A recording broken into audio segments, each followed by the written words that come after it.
एक जंगल में टूनी नाम की एक चिड़िया बहुत परेशान रहती है क्योंकि आज उसको बच्चों के लिए कुछ खाने को नहीं रहता। लेकिन वह कहीं से कुछ चावल के दाने एक मटकी में लेकर आती है और अपने बच्चों को खिला देती है। लेकिन वह सोचती है अब ये कल क्या खाएंगे और अपने बच्चों से यही बात कहती है कि मैं जा रही हूँ, तुम्हें कुछ न कुछ खाने को ज़रूर लाऊंगी।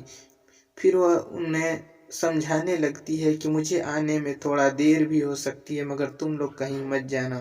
यह कहकर वह चली जाती है और एक सेब के पेड़ के नीचे बैठी रहती है कि वह सेब मिल जाए तो मैं खा लूं।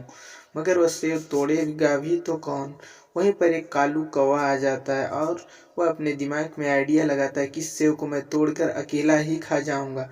जो कि टूनी चिड़िया उसे अगोर रही होती है, लेकिन वह सेब गिरने के बाद एक शेर की गुफा के पास चला जाता है और सेब उस शेर को देखकर उसी के पास चला जाता है और शेर उस सेब को खा लेता है। और कौवा टूनी चिड़िया के पास जाकर रो रो के कहने लगता है कि मैं तो तुम्हारे लिए ही उस सेब को तोड़ना चाहता था।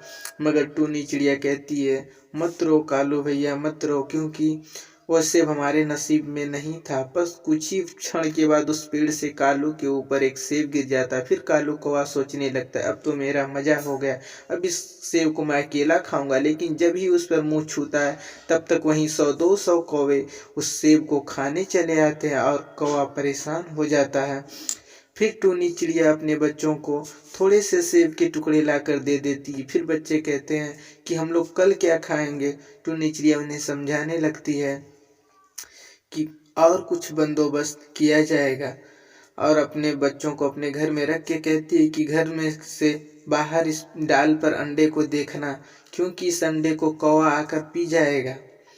फिर उसके बच्चे उस घर में से देखने लगते हैं और टूनी चिड़िया फिर दूसरे जंगल की ओर चली जाती है तो देखती है कि एक जगह कालू और मल्लू दोनों कौवे पार्टी कर रहे होते हैं और वह कहीं लूटपाट अंडों की करना चाहते हैं। और यह बात सुनकर वह टूनी चिड़िया घबरा जाती है और कौवे की बीवी से कहने लगती है कि मेरे बच्चे उस घर में अकेले पड़े हैं, देखना अगर कल्लू भैया उधर जाएंगे तो कह देना कि उस घर वाले डाल पर मेरे अंडे हैं, उन्हें वो मत खाए।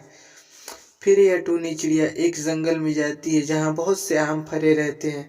जब उस आम को देख रही होती है तो ऊपर से एक चिड़िया चिंकी चिड़िया घूम रही होती है। फिर टूनी चिड़िया उससे पूछती है बहन तुम कौन। तो वह कहती है कि इस बाग की मालकिन मैं ही हूँ।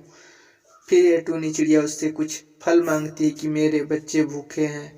तो टूनी चिड़िया कहती है क्योंकि अभी मैं तुझको आम नहीं दे सकती, इसके लिए आपको कुछ समय यहाँ बैठना होगा, तब तक मैं अपने पूरे बगीचे को चारों तरफ से घूम आऊँ। यह बात सोचकर टूनी चिड़िया को आश्वासन मिल जाता है कि चलो अब तो मेरे बच्चों के खाने के लिए आम मिल जाएंगे। और वो भी आम बड़े बड़े पके पके, इतने छोटे छोटे पेड़ों पर इतने बड़े बड़े आम देखकर टूनी चिड़िया मन ही मन बहुत खुश होती है कि चलो आज तो बच्चों का काम हुआ।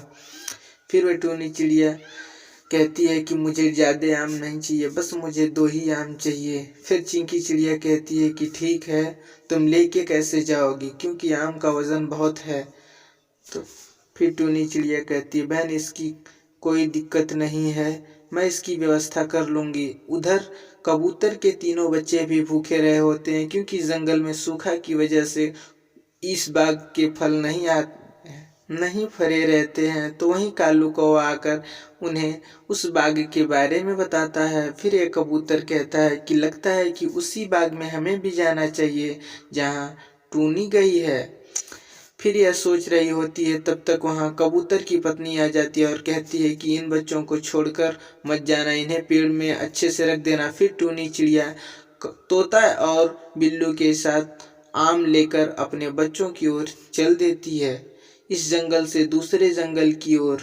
और यह सब कौवा एक जगह से बैठकर देख रहा होता है और टूनी चिड़िया अपने बच्चों को आम लेकर चली आती है। और यह बच्चे आम को देखकर इतना खुश हो जाते हैं और साथ साथ में वो दोनों भी पंछी आ जाते हैं।